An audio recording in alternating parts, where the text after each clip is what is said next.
Hello everyone, आप लोगों का मेरी हिंदी कहानियाँ में स्वागत है। आज की कहानी है बहू को हुआ पिया के आने का इंतजार तो सास को हुआ बहुत दुख। कहानी अगर पसंद आए तो वीडियो को लाइक, सब्सक्राइब, कमेंट जरूर करना। आज फिर वह चिट्ठी मनी ऑर्डर के साथ देखी तो रानी मन ही मन कसमसा कर रह गई। अपने पिया की चिट्ठी देख उसे जरा भी खुशी नहीं हुई। रानी ने दुखी मन से फॉर्म पर दस्तखत करके डाकिये से रुपए ले लिए और अपनी सास के पास चली आई और बोली, यह लीजिए अम्मा पैसा, मुझे क्या करना है, अंदर रख दे जाकर। कहते हुए सासू माँ दरवाजे की चौखट से टिक कर खड़ी हो गई। देखते ही देखते उनके चेहरे की उदासी गहरी होती चली गई। रानी उनके दिल का हाल अच्छी तरह समझ रही थी। वह जानती थी कि उससे कहीं ज्यादा दुख अम्मा को है। उसका तो सिर्फ पति ही उससे दूर है, पर अम्मा का तो बेटा दूर होने के साथ साथ उनकी प्यारी बहू का पति भी उससे दूर है। यह पहला मौका है जब रानी का पति साल भर से घर नहीं आया। इससे पहले 4 दिन नहीं तो 6 महीने में एक बार तो वह जरूर चला आता था। इस बार आखिर क्या बात हो गई जो उसने इतने दिनों तक खबर नहीं ली। अम्मा के मन में तरह तरह के ख्याल आ रहे थे। कभी वह सोचते कि किसी लड़की के चक्कर में तो नहीं फंस गया वह, पर उन्हें भरोसा नहीं होता था। हो ना हो पिछली बार की बहू की हरकत पर वह नाराज हो गया होगा। है भी तो ना समझ, अपने सिवा किसी और का लाड उससे देखा ही नहीं जाता। नालायक, यह नहीं समझता बहू भी तो उसके ही सहारे इस घर में आई है। उस बेचारी का कौन है यहाँ। सोचते सोचते उन्हें वह सीन याद आ गया जब बहू उनके प्यार पर अपना हक जताकर विजय को चिढ़ा रही थी और वह मुंह फुलाए बैठा था। अगली बार डाकिये की आवाज सुनकर रानी कमरे में से ही कहने लगी, अम्मा डाकिया आया है, पैसे और फार्म लेकर अंदर आ जाइए, दस्तखत कर दूंगी। रानी की बात सुनकर अम्मा चौंक पड़ी। पहली बार ऐसा हुआ था कि डाकिये की आवाज सुनकर रानी दौड़ी दौड़ी दरवाजे तक नहीं गई तो क्या इतनी दुखी हो गई उनकी बहू। अम्मा डाकिये के पास गई। इस बार उसने चिट्ठी भी नहीं लिखी थी। पैसा बहू की तरफ बढ़ाकर अम्मा रोआसी आवाज में कहने लगी, ले बहू पैसा अंदर रख दे जाकर। अम्मा की आवाज कानों में पड़ते ही रानी बेचैन निगाहों से उनके हाथों को देखने लगी। वह अम्मा से चिट्ठी मांगने को हुई कि अम्मा कहने लगी, क्या देख रही है, अब की बार चिट्ठी भी नहीं डाली है उसने। रानी मन ही मन तिलमिला कर रह गई। अगले ही पल उसने मर जाने के लिए हिम्मत जुटा ली, पर पिया से मिलने की एक ख्वाहिश ने आज फिर उसके अरमानों पर पानी फेर दिया। अगले महीने भी सिर्फ मनी ऑर्डर आया तो रानी की रही सही उम्मीद भी टूट गई। उसे अब ना तो चिट्ठी आने का भरोसा रहा और ना ही इंतजार। एक दिन अचानक दरवाजे पर दस्तक हुई। पहली बार तो रानी को लगा जैसे वह सपना देख रही हो। अब जब दोबारा किसी ने दरवाजा खटखटाया तो वह दरवाजा खोलने चल दी। दरवाजा खुलते ही जो खुशी मिली उसने रानी को दीवाना बना दिया।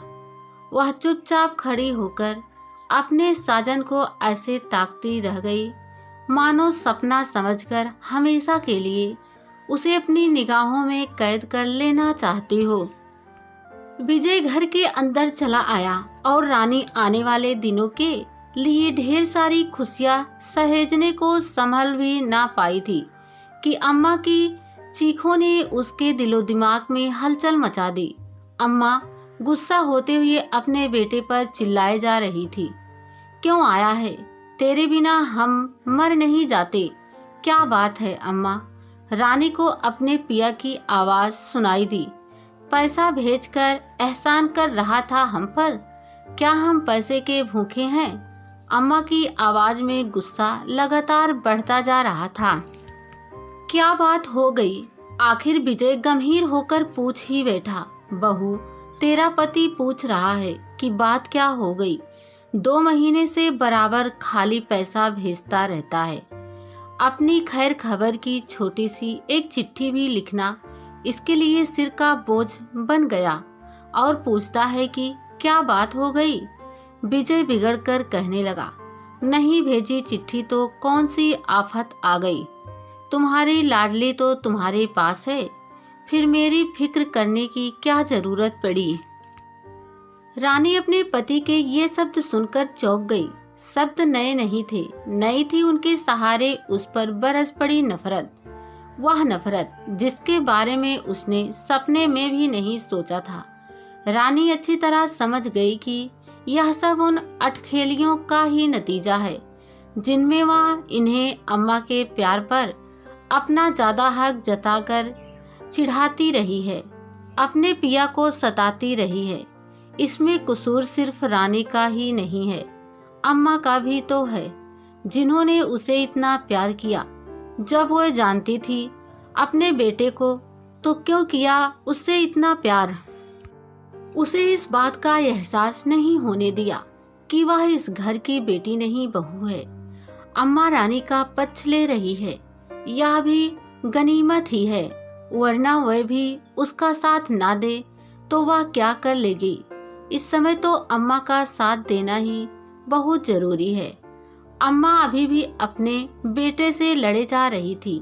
तेरा दिमाग बहुत ज्यादा खराब हो गया है। अम्मा की बात का जवाब विजय की जबान पर आया ही था कि रानी बीच में ही बोल पड़ी, यह सब अच्छा लगता है क्या आपको? अम्मा के मुंह लगे चले जा रहे हैं, बड़े अच्छे लग रहे हैं ना। चुप, यह सब तेरा ही किया धरा है। तुझे तो चैन मिल गया होगा यह सब देखकर। ना जाने कितने कान भर दिए कि अम्मा आते ही मुझ पर बरस पड़ी। थोड़ी देर रुककर विजय ने खुद पर काबू करना चाहा, फिर कहने लगा, यह किसी ने पूछा कि मैंने चिट्ठी क्यों नहीं भेजी? इसकी फिक्र किसे है?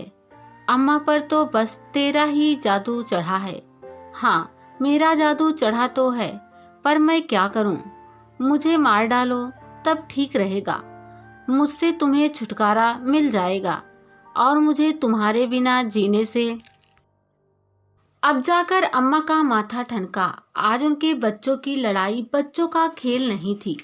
आज तो उनके बच्चों के बीच नफरत की बुनियाद पड़ती नजर आ रही थी। बहू का इस तरह बीच में बोल पड़ना उन्हें अच्छा नहीं लगा। वह अपनी बहू की सोच पर चौंकी थी। वह तो सोच रही थी कि उनके बेटे की सूरत देखकर बहू सारे गिले शिकवे भूल गई होगी। अम्मा की आवाज से गुस्सा अचानक काफूर गया। वह विजय को बच्चे की तरह समझाने लगी, इसको पागल कुत्ते ने काटा है जो तेरी खुशियाँ छीनेगी। तेरी हर खुशी पर तो तुझसे पहले खुश होने का हक इसका है, फिर क्यों करेगी वह ऐसा? बता। रही बात मेरी, तो बता कौन सा ऐसा दिन गुजरा जब मैंने तुझे लाड नहीं किया?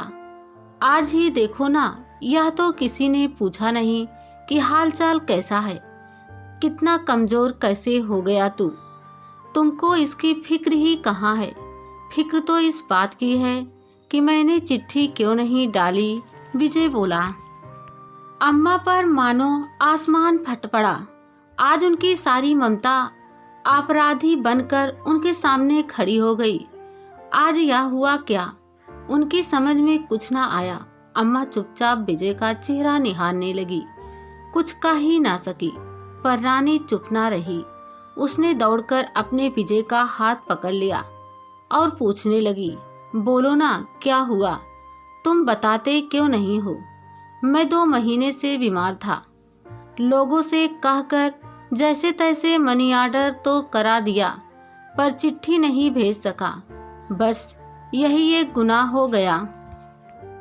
रानी की आंखों से निकले आंसू होठों तक आ गए और मन में पागलपन का फुतूर भर उठा। देखो अम्मा, सुना कैसे रहे हैं? इनसे तो अच्छा दुश्मन भी होगा।